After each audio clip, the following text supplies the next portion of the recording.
So, after finishing Stardust Crusaders, one of the characters that really caught me by surprise was a Boston Terrier by the name of Iggy, or where he gets his namesake from is Iggy Pop, which I'm a huge fan of. And I thought about it, and I originally hated this character. Initially, I didn't think too much about him, but by the end, I realized that this character had probably one of the best character arcs in Stardust Crusaders as a whole, and so far, where I'm at in Jojo, out of the 3 parts, probably also one of the best out of the whole franchise. So, today I would like to talk about Iggy's amazing arc in Stardust Crusaders, and why I think he's such a fantastic and great character that initially you may find annoying, but by the end you may find loving. So with that being said, this video will contain spoilers for Season 2 of Stardust Crusaders, and with that being said, make sure to give this video a like. If you want more Stardust Crusaders videos and more JoJo videos in general, and put down in the comments, what are your thoughts on Iggy? Now, let's get into the video. Starting off, some basics about Iggy. He's introduced in the first episode of Season 2, which is a great way to start off a new season with a new character, especially as an important character as Iggy is. And he's the wielder of the stand called the Fool, which is basically able to control sand, which is very interesting because of their setting, since they're mostly in Egypt, Cairo,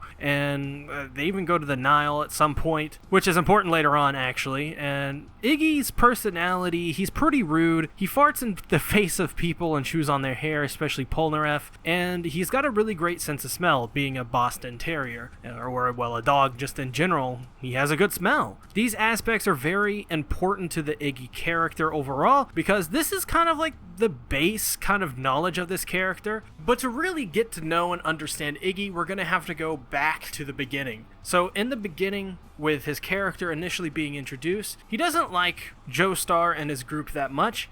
He even at one point tries to use Jotaro as a way to get out of a fight with Indol, but of course, you know, Jotaro literally throws Iggy at Indol to basically win the fight. And the reason because he runs away is because Iggy has a massive, massive ego, and this is actually key to his character and key to how he develops later on. And he's initially very closed off from pretty much everyone and cares only for himself. He's someone who forsakes friendship and forsakes the kindness of others for basically saving his own hide in most situations. Pun not intended there, I promise. But he would much rather not have to get into any trouble or care about anything and just do what he wants to do. And that's no way to live, of course. And once again, these things are very important for his character because later on, that's key to his development and key to how much he changes. But pretty much in the very beginning, Jotaro really doubts Iggy. He doubts that Iggy is going to become useful for the group at all, or maybe Iggy is just going to cause a lot of mayhem, which he most definitely does, and get the group into a lot of trouble. But by the end of this episode, after he throws Iggy into Indol, Jotaro understands where Iggy was coming from by using himself basically as a shield, because he sees what his mindset is, and that's Iggy didn't want to be brought into a fight that he didn't have anything to do with, and so he just, wandered off. And I think that makes Iggy a character that has room for improvement. I think that it makes room for Iggy to really self-reflect and develop from there, and I think that's also a very important aspect about him. But after he is brought into the group, he does a few important things, and this is what he does do. He saves the group from drinking poison almost immediately after he's pretty much brought into the group. A few episodes, or maybe the next episode after that, they're going to drink Oingo and Boingo's poison, and rather unintentionally though, but still he saves the group from drinking that poison, which I find very noble of something Iggy to do, especially right after what we saw in the last previous episodes where he was very cowardly and he didn't care. So already there he's showing some development, even though the character of Iggy itself isn't quite understanding why he's doing it himself to begin with. Also, Iggy stops by accident an attempt on Polnareff's life by stopping Anubis, which is a very great moment actually, is by accident. He tripped a kid, but it was still a very awesome moment, and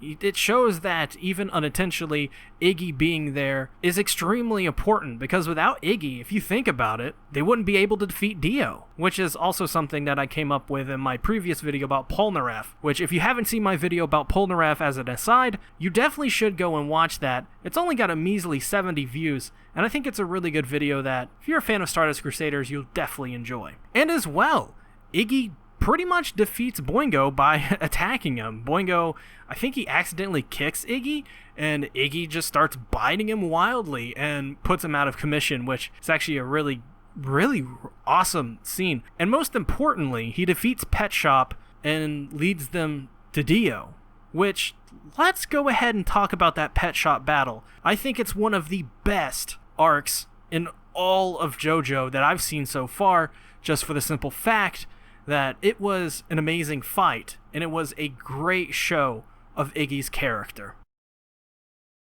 So just starting off with this Pet Shop battle stuff, before we get into the main battle itself, we have to have a little bit of context here. So there's a kid who's the owner of Chibi and Buchi, and they run away, and of course they are killed by Pet Shop and violently eaten. And this kid is like hilariously dumb, I want to say. He sees all the blood, and he sees the collar, and he puts his head under, and Pet Shop is like swooping in. He's swooping in, and Iggy decides that he can't leave a dog lover to die like that, because he himself is a dog, and so he goes to save the owner of Chibi and Buchi. And pretty much right after this, after saving this kid, he's on the run for most of this, because Pet Shop is obviously pretty superior to Iggy in most ways. He's quick, he can control ice, and the fight eventually, after he's just running away for most of it, trying to survive, it ends up at the bottom of the Nile River, which is a very interesting way for this to close out. But incredibly wounded, he starts digging, and he digs, and he finds a way to basically bite the beak of Pet Shop off, and it basically freaking explodes, which is a great moment. And in this fight, he loses a paw, which makes him want to seek revenge on Dio, because he got him into this mess, and he also put his now friends in harm's way, and Pet Shop almost killed that dog lover, so he wants revenge for that. He wants revenge for losing that paw, for all these things that are badly happening to him. It's gotten to a point where it's got personal for Iggy. But this whole fight is very important, because before this, Iggy doesn't really care too much about Dio. He doesn't have any interest, any personal stakes in this matter, and he still, at this point, would rather not get involved, even though he's saved the Joestar's group multiple times at this point. Well, not Joestar. He's saved Jotaro's group pretty much multiple times at this point, and he's the reason for a lot of these characters even surviving. But even then, Iggy's character, he's somewhat still cowardly. He still has an ego about himself, and he just begrudgingly does these things because it would mess with his conscience. His conscience tells him to do the right thing, and he's got to do it. This is a turning point for his character. This is Iggy's moment, because when Iggy leads the group to Dio and the mansion, they go inside. Avdol pretty much dies immediately, and they fight Vanilla Ice. And Vanilla Ice, this whole battle with Vanilla Ice is extremely important to Iggy's character, and to a lesser extent Avdol, because Avdol's death is very important as just for the fact that he's been in the show for so long, and he's kind of an important role, but he's one that's expendable ultimately. But the emotional factor of Avdol dying was a shocking thing, because Avdol technically, they tried to kill him off in the first part, but it was a fake death, of course. But this battle is important because this is Iggy's moment. This is the culmination of his character. During this fight, Iggy is beaten nearly to death by Vanilla Ice, to the point of where his whole midsection looks just awful, and he's coughing up blood, and it's really bad. And then Vanilla Ice sets his eyes on Polnareff, and Polnareff at this point, he's about to die, and he thinks that Iggy had ran away, and he's okay with that. He's a cowardly dog. Why wouldn't he run away? But this is one of the most important moments. Iggy uses the Fool to come back, and he overexerts himself, and he saves Polnareff. And Polnareff never forgets this. Polnareff will remember this forever because he is able to defeat Vanilla Ice with the help of Iggy. And at the end, when Iggy dies, Iggy and Avdol's souls are basically put at peace.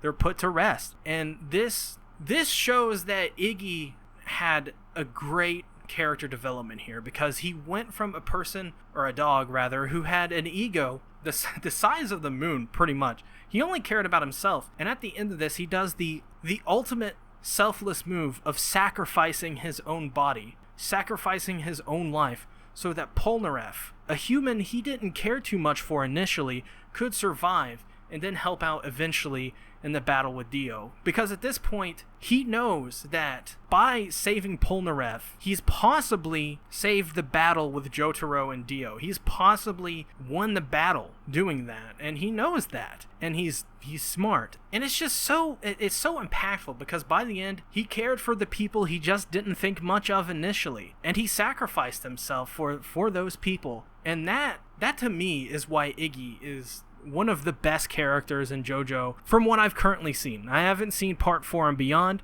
so maybe later on when I come back to this character I may not like him as much, but as of right now, Iggy is my favorite character, one of, if not my favorite characters, because his character development, his whole arc, was perfect. It showed his development. It showed how he changed, and how he changed for the better, and he had a massive impact on a lot of people's lives in this series. And he's an awesome character, and that's why I love him. But I want to ask you guys, what do you think about Iggy? Do you agree with me? Do you think his character development is awesome? Did you also, like me, hate Iggy initially? Because initially he showed up and I thought he was just a really bad character. I really want to hear your guys' opinions on him. And if you haven't already, make sure to give this video a like. It shows me that you want more of these videos. It also shows YouTube that my videos should be pushed to other people, which in turn helps grow my channel. So with that being said, check out some of these videos. If you haven't already, make sure to subscribe and ring the bell. Drop a like, drop a comment, and as well on Patreon, you can join the $1 tier and get access to everything on my Patreon page. Thanks everybody for watching. I'll see you guys later. Bye-bye.